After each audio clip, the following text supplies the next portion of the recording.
Hey everyone, welcome to another video.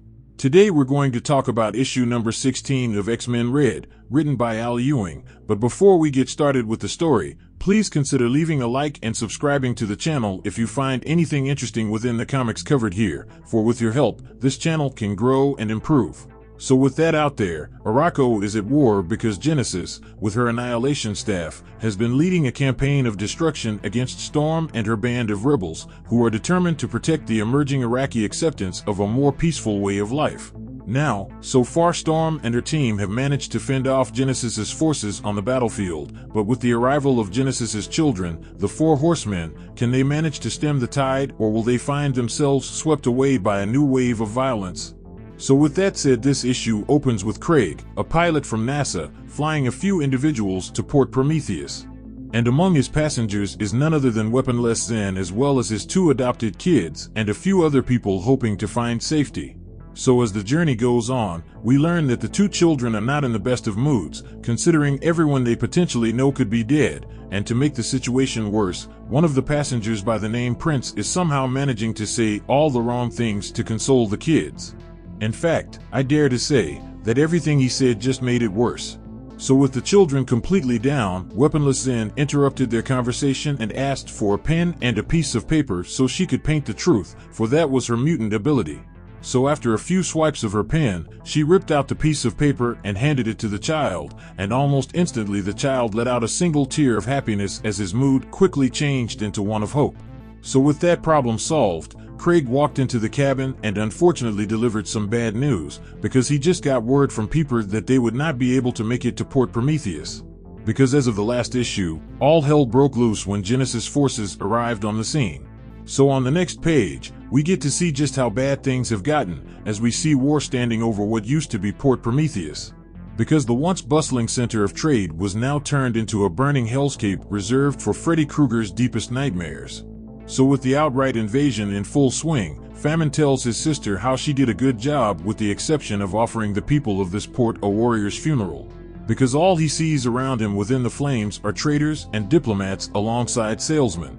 So with that said, he offers to correct her error by giving them a death worthy of their station. So with Famine about to enter the fray, we skip over to Kobat searching the fire for any other survivors. So as he calls out for Lotus and the Fisher King, out of a cloud of smoke appeared Sizia. And when she gets there, she informs him that the Fisher King, Sunspot, and Lotus are already outside fighting, and as for everyone else, their main goal is to regroup at the far riverbank in order to mount a counterattack when the time is right. So with the information given, Sizia went on to tell Kobat that she is there for a certain reason. She is there for something Sunspot locked away for safekeeping.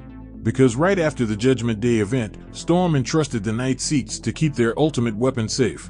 And that weapon is the Uranos trigger. And on a side note, I've been waiting for a long time for the Eternals to come into play, and on top of all that, I also wonder why the Deviants aren't hunted like the mutants, considering as of Judgment Day, we find out that they too have something similar to a X-gene. Now hopefully somewhere down the line that will be addressed in a future story. But anyway, getting back to this issue, we also get a data page that more or less explains the arrangement around the weapon itself.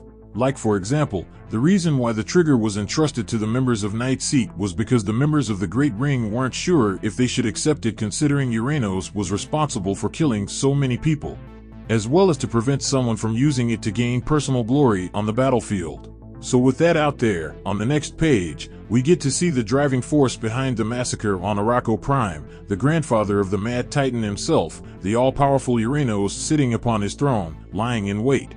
And when we see him, he states that the mutants have reached out to him sooner than he expected, for he could see and hear Sizia of the smoke. So with his presence known, he goes on to tell her how she is currently holding the ultimate weapon in her hands, because with that trigger she could summon Uranos, the Eternal, alongside every death weapon he ever crafted.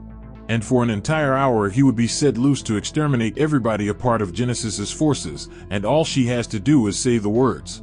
So with the offer on the table, Sizia of the Smoke and Kobat both teleport away, as we transfer over to Sunspot and the Fisher King flying overhead having a conversation.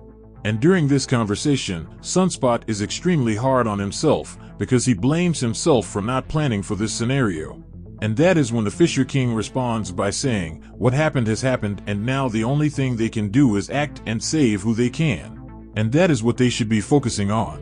So as they fly on, Sunspot couldn't help but to still believe that every death on this day is on his shoulders. So as the rescue effort carried on, Nova stood in defiance of the flames as he tried his hardest to save who he could. But in the port's final hour, not even the Nova force could stand against the might of Famine. For Famine was able to manifest a gigantic wave of water in his image, and with a force of countless pounds of water he was single-handedly able to wash the city clean of most life, effectively leaving only the drowned corpses of hope in his wake. And just as victory was in his grasp, a gigantic thunderbolt descended from the sky and hit him dead on, and within a split moment, Famine was removed from the battlefield. So with one horseman down, Storm, the region of Arakko, entered the fight and reminded the fallen child of Apocalypse that today he had shown her who they really were, and because they had shown no mercy, she too was going to have no mercy to show them. So as things started to heat up, War jumped into the battle as Storm's next opponent. So as she expelled a burst of fire, War declared that Storm was the spawn of a powerless nobody, while she and her siblings were the children of Arakko's greatest power, the king and queen of their world, and because of that, they are the true Omegas. But see, someone's family and parents are only part of what makes someone strong. Because in a battle between Omega-level mutants, it has never really been about power, but instead it was all about versatility. So with a snap of her fingers, Storm was able to create a vacuum around War and her flames using her control over the wind to smother her fire. So with that success, yet another child failed to eliminate Storm. So with two down and unable to continue, Death entered the arena to try his luck against the Queen of the Weather. But see, on a side note, during the X of Swords event, Death seemed to have a thing for our region, so with that out there, he then goes on to explain how he doesn't believe that Storm was completely done with mercy because despite Storm's overwhelming power, she manages to severely hurt but not kill his family members. So with that said, Death then continues to challenge her to a one-on-one fight, effectively making it their last dance. So as the two Omega-level mutants square up, Storm proceeds to tell Death that a lot of people have already died on both sides, and because of that his rules no longer apply. So right before the two clashes, Pestilence attempts to interrupt their battle and shoots an arrow in Storm's direction. And right before it was able to make contact, Nova jumped in front of it and took the arrow straight to his chest. So with Pestilence's infection spreading throughout Nova's body, Storm immediately reaches out to aid her fallen comrades. But right before she was able to touch him, Death took Storm by her hand and warned her not to touch him, because according to him, the infection spread by touch. So with that said, Death turned to confront his sister because she interfered in his battle against Storm, which was something he could not abide by. So in a crazy twist of events, Death proceeded to take his helmet off and activate his mutant ability, which rapidly aged his sister. So as Pestilence's body quickly fell apart, Death placed his helmet back on as his sister turned into dust. Now two things you have to understand about Death is, A, he believes the laws of Arakko should be followed, no questions about it.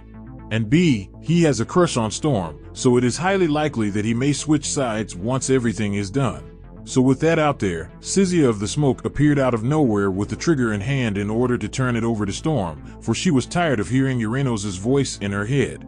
Now with the trigger in Storm's hand, Uranos tells Storm that he has been watching everything play out, so he will skip the preamble. Just like he told Sizia, he wants her to release him, and during that hour of freedom, he will end the war by ending every single life on their planet that is not of her faction.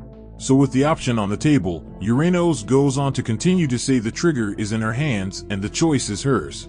So with the key to ending the war within Storm's control, we transition over to the Autumn Lands, which is currently in flames.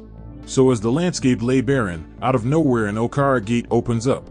And out of said gate walked the former member of the Quiet Council, Revelations himself, alongside a hooded individual ready to enter the fight. So with that said, this issue of X-Men Red comes to an end.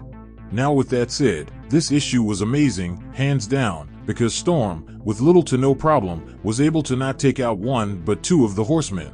And as for the connection re-emerging between Death and Storm is definitely something to look out for, especially because he was willing to kill his own sister to protect her. And as for the Eternals reappearing on the scene, that was something I was really looking forward to, because for the longest time, I had been waiting for the mutants to use that trump card and shut their enemies down. Because if you really think about it, Storm on her own has enough power to seal the deal for Genesis's forces, especially if you look at what she did during the Sins of Sinister event. And to top everything off, Revelation is back in the picture and ready to put in work. But see, the real question is, for what side? So down in the comment section below, let me your thoughts about this issue and what predictions you could have moving forward.